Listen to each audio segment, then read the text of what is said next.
What's up, guys? You've got 4 more days to win this beautiful Subaru WRX. The link's in the description below. What are you waiting for? Win a car.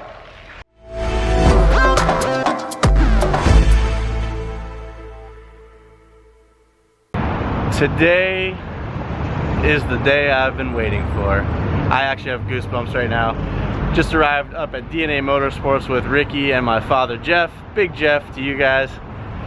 And we are gonna do some porting today on my 13B REW. So we're gonna go in. We won't be doing the assembly today, which I was kind of hoping we would knock all this out in one day, but it's not happening. We're gonna go ahead and split it up into 2 days. We're gonna get all the porting done today. And I would like to mention to you guys, when I'm in DNA Garage, I'm a student. So I will be learning as much as I can while I'm here. So much to the rotary scene and the 13B stuff that I can learn, and these guys know a whole lot. So I'm gonna absorb as much as I can. I'm gonna help as much as I can. I hope this is as much of a learning process and experience for you guys as it is for me. So we're gonna go ahead and include a lot of raw footage probably in this video of the things that are going on while we're porting and while I'm learning. So here we go, let's go on in.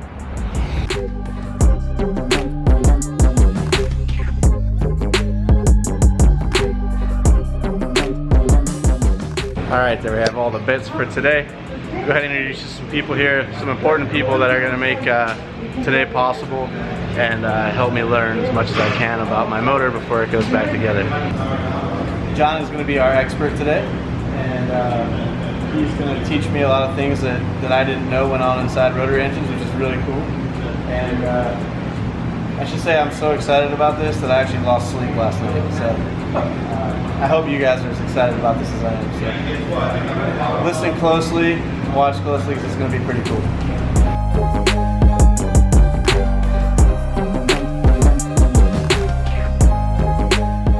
Alright, so while John's over here doing science things, rotary science things, I'm going to catch you guys up to speed. The blue stuff you see on the rotor is a temporary solution that you use to basically differentiate the metal from what the work he's trying to do. He's able to mark on the fluid. So the blue fluid is diagram layout fluid, I guess is the scientific terminology for it. So you can see the scribe lines. So you can see your scribe lines and stuff. So now he's center punching at small increments so that when he goes back to drill, the drill bit is in a precise location to where the holes are actually going to touch but not intersect. This is going to get the most of the material out the quickest, and then he'll go back with a grinder and actually grind the residual material away.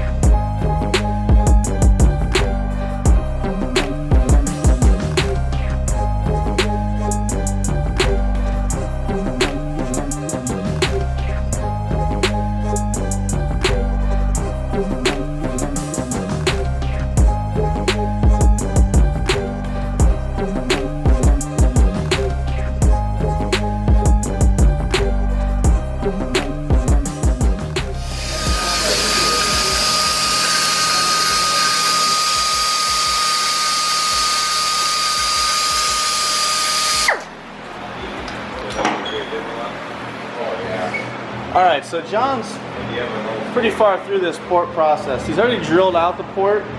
One thing that I found really intriguing was that John actually drills the ports at an angle.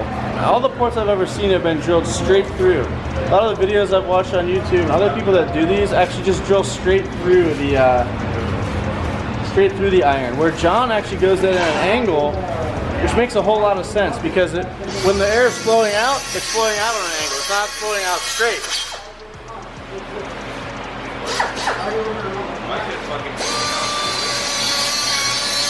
Rip. So it's really neat to see the angle put into this and the extra time that it takes to do it. So I'm really excited to get this thing back together and actually hear what it sounds like. And I think we'll see most of that difference just in exhaust flow and also hopefully some power on the dyno.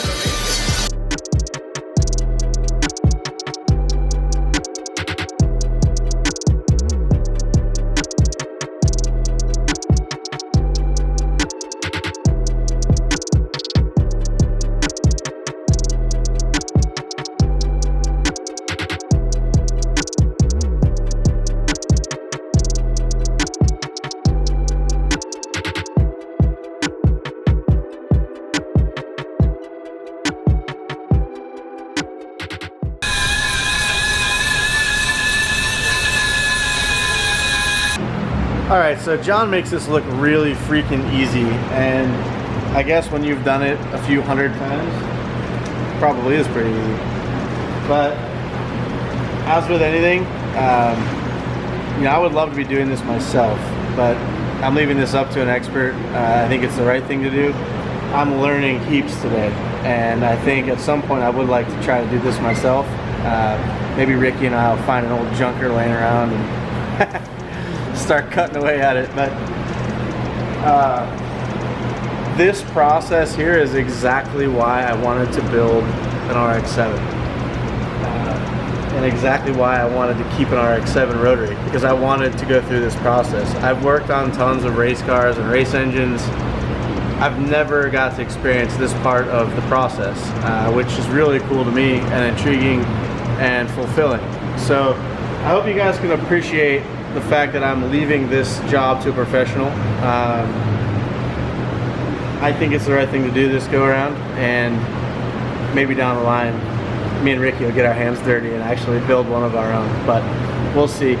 Anyway, he's finished porting this, the bridge port on here. Well, not finished, but roughed it in. And here, come on, John. And he's gone ahead and, what do you call this here, John? Well, just finishing the port. Just a quick finish Quick on the stone. port, quick stone on the port. And so I felt this before he started, and basically it's very rough in there, and there's a lot of high and low spots. So he's gone in and cleaned up a bunch of that. I'm sure he's gonna go through one more time, I would assume.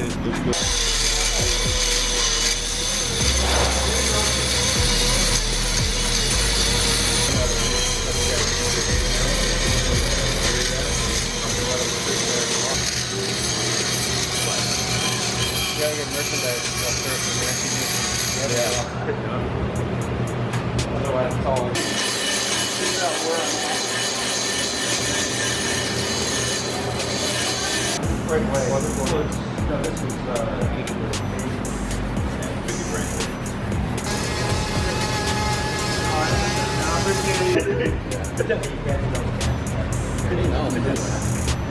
Hell yeah, you got a rotary? No. You can just grab a dyke hat.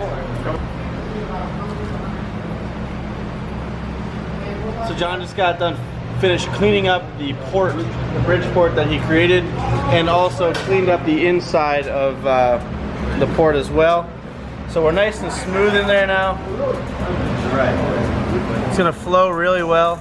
As you can see, everything is very round and smooth, but it has a purpose. Pretty pumped with the way this is turning out. This one is now done, and we're going to move on to the second one. This is a 13B, so we're doing 2 of these. And yeah, exciting stuff. All right, so John just grabbed a housing and put it up. He's not going to do. What is he doing? Dad! I hope he's not. You realize that that doesn't function, right? No, I was looking for the bathroom. Next door over. Hey, were you sitting on it already? Yeah. He was using it. So John went ahead and grabbed a rotor housing and put it up against our iron. We can see where the new port is and how it sits in here. As you can see, the housing actually overlaps the new port that's been put in, the bridge port. And so what needs to happen, it's really hard to capture in this light or focus for that matter. Give me a second. I'll cut an eyebrow. Okay. We got a dead housing anyway. So what happens is the housing is actually covering up the port that he just cut out. And what needs to happen is he needs to basically remove some material from the housing. They call it an eyebrow cut, which opens up the port completely. So he's basically gonna just smooth that area out. That way the port is open easily, and you've got your bridge that the corner seal floats on. Yeah, that's about all I know. Something like that. Something like that. John says it's something like that. So to further explain this, John's actually just gonna go ahead and cut an eyebrow on this old housing that he had sitting here, just so we can see the process real quick. So he's already sprayed the dye onto the housing. He's gonna go ahead and use the same template that we used to make the port, this one here, and score the housing. And what you have left here is the material that needs to be removed. As you can see, why they call it an eyebrow, it's just the very edge of the housing that needs to be basically, I want to call it chamfered, but that's probably not the right terminology. It just needs to be shaved away a little bit.